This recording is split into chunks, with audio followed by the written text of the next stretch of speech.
सिंध हुकूमत ने कई कार्रवाइयां शुरू कर दी हैं। सिंध हुकूमत ने मजालिम ढाना शुरू कर दिए हैं। सिंध हुकूमत ने नेते पुरअमन मुजाहिरीन पर ताकत का इस्तेमाल किया है। ताकत का इस्तेमाल रावलपिंडी और लाहौर में जो चीखें निकलना शुरू हो गई हैं, उनसे सिंध हुकूमत पर बुरे असरात पड़ रहे हैं। बुरे असरात कैसे पड़ रहे हैं ये मैं आपको बताता हूं।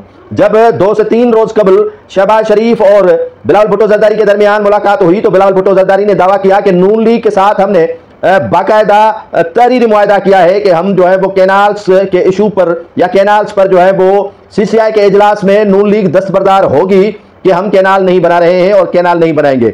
इसी एग्रीमेंट के तहत जो है वो सीसीआई का 2 मई को इजलास हो रहा है। सिंध को एतमाद में लाने की पीपुल्स पार्टी कोशिश भी कर रही थी और जो क्रेडिट है वो भी लेना चाह रही थी, लेकिन वकला सिविल सोसाइटी सिंध के कॉम्परस्तों में जो पहले ही अदम एतमाद है, पहले ही जो फुकदान है एतमाद का, उनके एतमाद को बहाल किए जाने पर एग्रीमेंट जो इनकी हुई थी वो दिखाते या उसी दौरान नोटिफिकेशन निकाल कर बताते, लेकिन नहीं बताया गया। एतमा के रहनुमाओं ने जो प्रेस कॉन्फ्रेंस की उसकी भी सिंध गवर्नमेंट से चीखें निकलना शुरू हो गई। एतमा के रहनुमाओं ने कहा है कि उनके 70,000 कंटेनर सिंध पंजाब के बॉर्डर पर फंसे हुए हैं, जिन पर कीमती अशिया और अरबों रुपए का सामान है वो जलकर खराब हो रहा है। उसके अलावा पोर्ट पर खड़ी गाड़ियों की एनओसी भी खत्म हो रही है, जिसके बिना पर सिंध पुलिस मुतहरिक हुई और कार्रवाइयां उन्होंने शुरू कर रखी है।